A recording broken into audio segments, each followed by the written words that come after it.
That was a long one. I thought about having you sit down with the crowd and I started to eat. So today's stories, the one from the Old Testament and the one from the Gospel, are both about God bringing abundance into a situation of scarcity. When it seemed like there was not enough, God reveals that there is more than enough.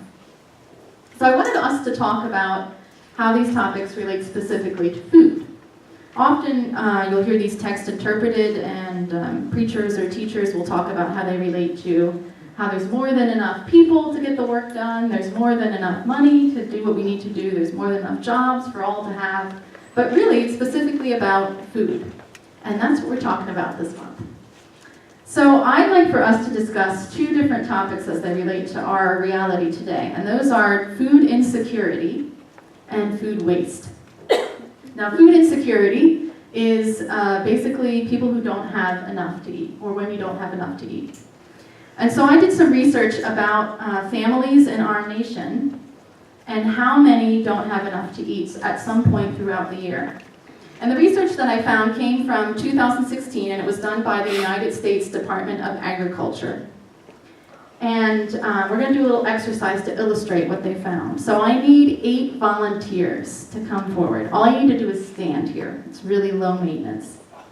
Okay, Ron's willing. Barb will do it. And Jeff. 1, 2, 3, 4. We're halfway. Rosie, thank you. Dennis, will you sit down? We want one person from each family. Who else? Alicia, thank you. Let's see, 1, 2, 3, 4, 5, 6. 2 more. April and Linda. Awesome. So the reason I asked Dennis to sit down is because each of these people here represent a family. So that's what we're going to think of them as. Not just as one person, but as them and the rest of the family who lives with them in their house. Because that's why this research was done. So these are all the families in the United States. They look like lovely families. Out of these 8 families, Ed, if you could step aside, 7 of them have enough to eat all year round. And 1 does not. So this is for all families with exclusion to those who are homeless. So you can imagine if we were to include those numbers, it would be higher. So I'm going to ask Ed and Barb to sit down. Thank you very much. Now we have 6 families left. So we're going to pretend, even though this isn't true of all these 6 families, that all these families have children at home under the age of 18. So that's who they represent. So of all the families in the United States with houses, who live in a home, who have children under the age of 18, Ron, if you could step to the side, 5 have enough to eat all year round, and 1 does not. So that means if you have kids at home, you're more likely to not have enough to eat during the year. All right, thank you, everybody. You may be seated. All right, so now we're going to do some math.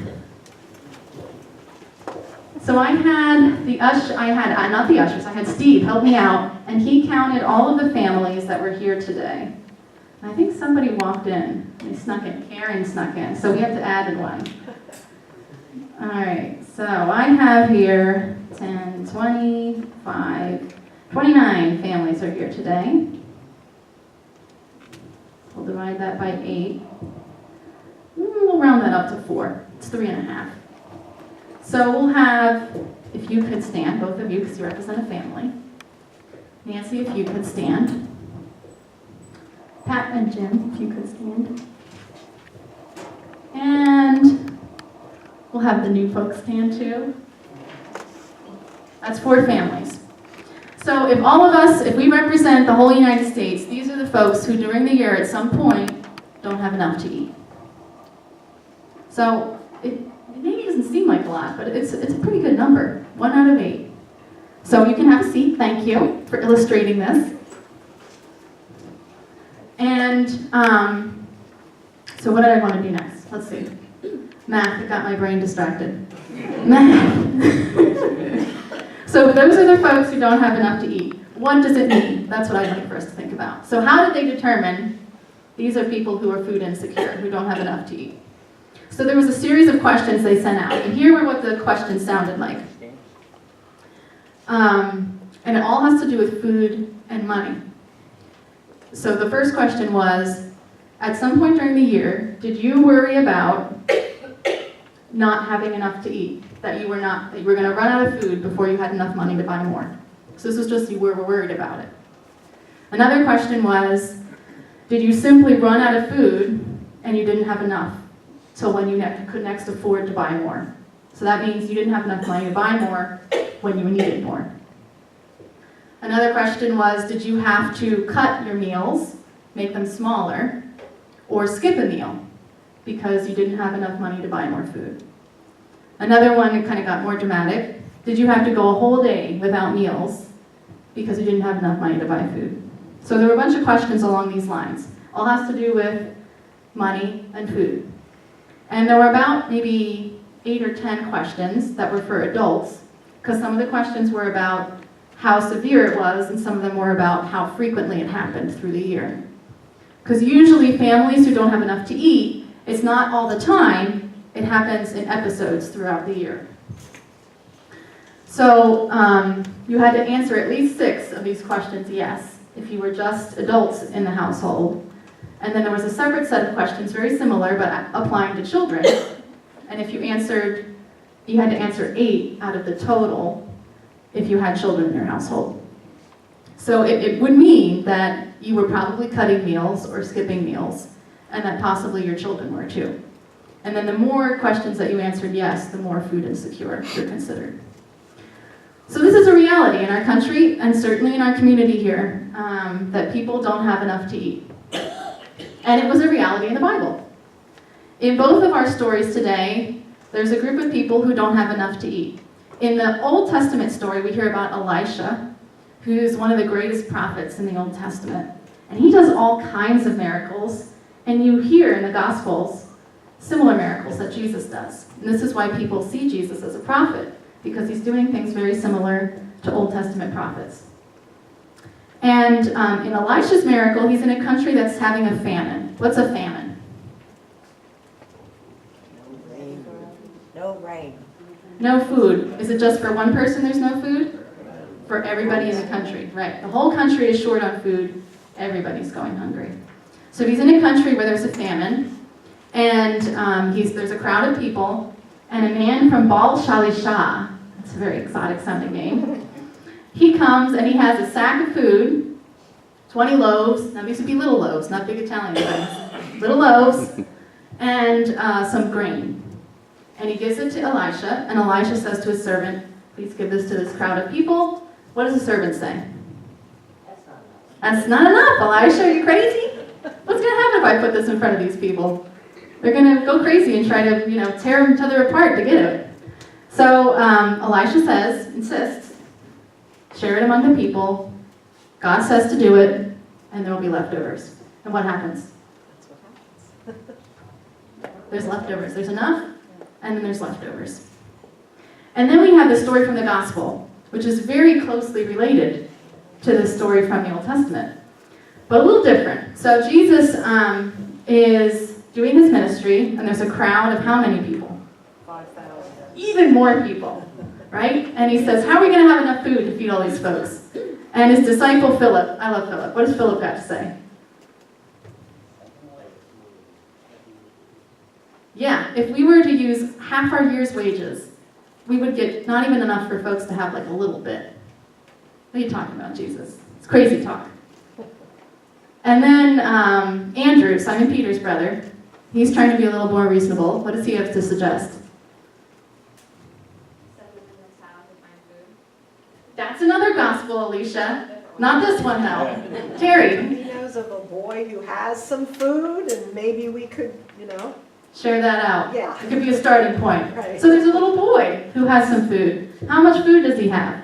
5 loaves. 5 loaves and 2 fish. So you notice that's even less than what Elisha had, and the people is quite a bit more. So it's even more dramatic, right? So this is the one story. This story, the feeding of the 5,000, appears in all of the Gospels. And this is the one time that we hear it where Jesus is the one who shares the food out. Usually it's the disciples. So Jesus shares out the food, and what happens? There's the leftovers. There's more than enough. Yes. He shares it out, and there's how much left over?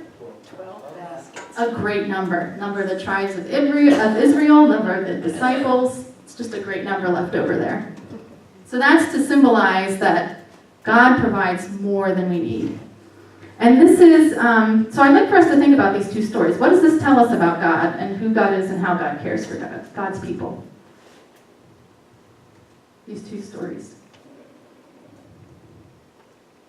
What kind of God do we follow? A loving God. Yes, Terry. A generous God. A generous God. He's going to provide more than we really need. More than we really need. Yeah. Is God content when he sees people don't have enough? No. God wants to fix that. God wants folks to have enough. Specifically, enough to eat. So I want to draw your attention to two other details in this story, which we talked about. One is that in both cases, doubt is expressed. In the Old Testament by Elisha's servant, and the New Testament by Jesus' disciples. They simply don't think this plan is going to work.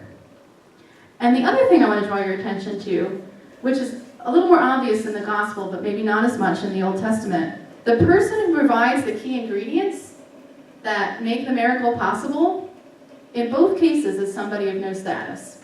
So in the Old Testament, this guy from Baal Shalisha, that means that he's a foreigner. He's not an Israelite.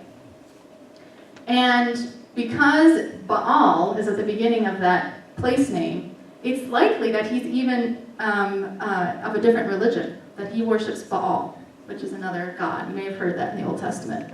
Often the Israelites are getting in trouble because they're worshiping Baal. So here could be somebody from a different region, from a different religion, who's providing food for the Israelites. And God is using this person to help feed God's people. And of course, in the New Testament, the gospel, it's a child, which we know in other stories of the gospel that children have really no status in Jesus' world. And yet over and over again, Jesus shows that they have a very important role to play in the kingdom. And here's another example of that. So what does this tell you? The fact that there was so much doubt about how God's plan in both cases, and the fact that God uses these unexpected people, what does this tell you about how God works? Mysterious. That's an excellent way to put it. I kind of gave away how I was thinking about it. It's unexpected too, right? Is it logical that 5 loaves and 2 fish will feed 5,000 people? Danny, you're good at math, right? Is that logical? No. No, it's not. Terry? I think it also kind of, I don't know, it kind of shows that you can't just always depend on the authorities to do everything for you. You know, kind of have to look to each other and help each other. Absolutely. So it's not like the rich guy from the town who provides all this stuff for folks. It's an outsider and a child. Ordinary people. So we have to look to each other and to ourselves to help solve these issues. So that transitions wonderfully to our next part of the sermon. So I told you we were going to talk about food insecurity and food waste. So now we're going to talk about food waste. So what is food waste? Pretty simple. Exactly what it sounds like. Food that is wasted. It doesn't get eaten, instead it gets thrown out. So we're going to watch a tiny little clip. And this is a trailer for a documentary by Anthony Bourdain, who recently passed away, but he's a well-known chef, and he's also an advocate for food justice. So this particular documentary that he's doing the trailer for is about food waste in the United States. So it's about 2 minutes long. We'll give it a watch. There is a curse word in it, but it's bleeped out already, so we're good. All right? So let's watch this little trailer. Very interesting. What did you think? Was there? I hated the whole idea of this movie. So serious. I don't even know that we deserve to live. But as a young cook, I came up in an old school system, use everything, waste nothing. I've actually never thought about what happens to my food when I throw it away. In the United States, 40% of the food we produce is going to waste. Food production is the single biggest cause of deforestation, water extraction, biodiversity loss. More and more people are concerned about climate change, and one of the biggest contributors to greenhouse gases is the food that they're throwing away. We are literally taking food out of the mouths of the hungry and sending food waste into landfill. That is crazy. We don't need to produce more. We need to act different. What does a chef do? They take something that's ugly and tough and transform it into something wonderful.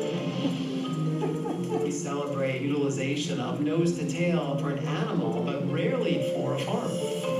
None of this typically gets consumed. And that's delicious. Wow, that's what I love about waste. You have to look at your kitchen in a different light. Hey, we got it. Foot is amazing, right?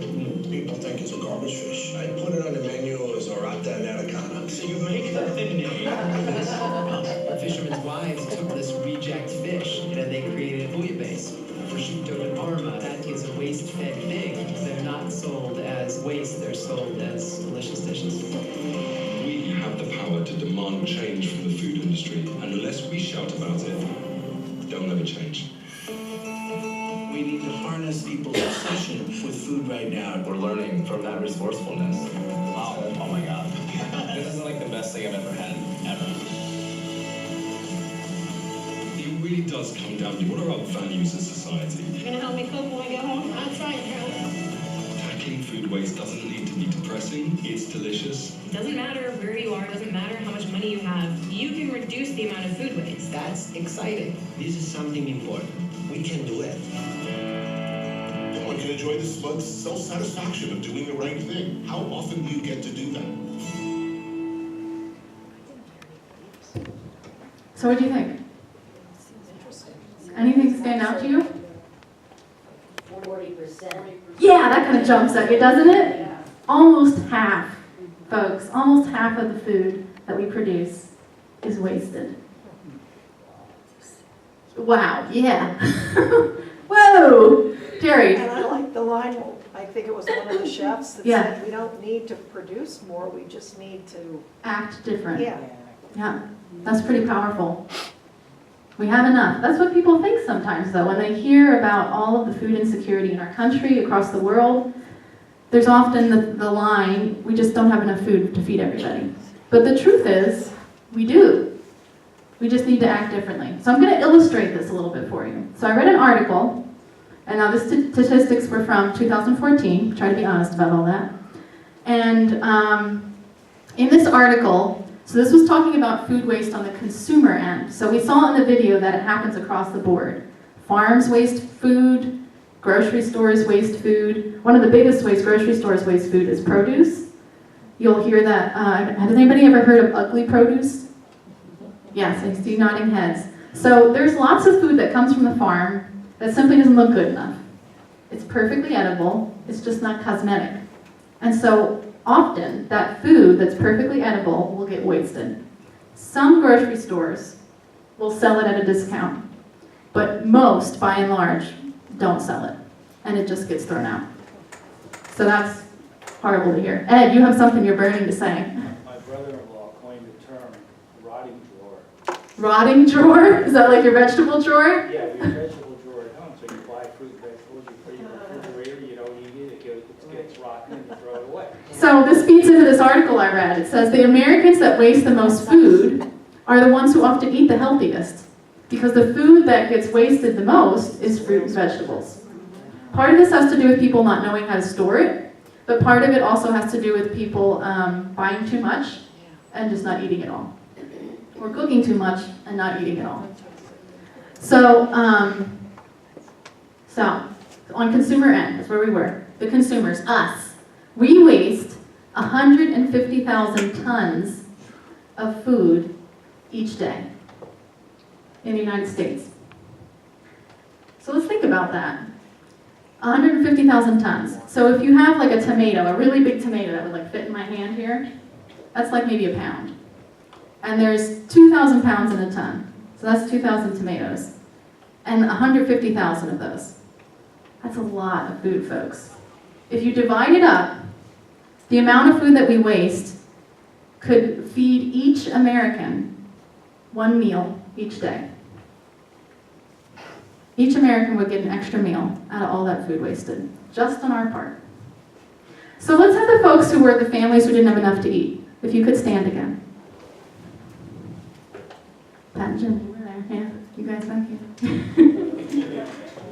Yeah, Nancy. Yep. So if everybody, April, you weren't one of those people. So if everybody, including you guys who are standing, if everybody here has an extra meal each day, do we have enough to give these folks some food? More than enough, like way more. Think about that. And that's just on our part, just consumers. You may be seated, thank you so much. Think how this relates to that story. There's more than enough. And we can make a difference. You don't have to be the mayor, the president of the United States. You don't have to be rich. We can make a difference. We just need to act differently. And so part of that, of course it makes a difference when we donate to the food pantry. That's wonderful things to do to help fight in food insecurity, to support organizations like QCO, who give resources to families who are undergoing financial crises, who are more likely to not have enough food to eat. And of course we can support government programs like SNAP and WIC, Women and Children, and school lunch programs, because they also help people who don't have enough to eat. But we can also reduce our food waste. So that would look like buying only what we will eat, using what we have, and making sure that we store correctly what we buy. And I'm going to send out a link to everybody on the email that we send out each week. I'm going to send out a link about some more information about food waste for you, because it's a huge topic. But I want you to see that we can have an impact as individuals. That this is part of who God is, providing enough food for God's people, and that we can be God's instruments in making a difference in our communities and across the nation.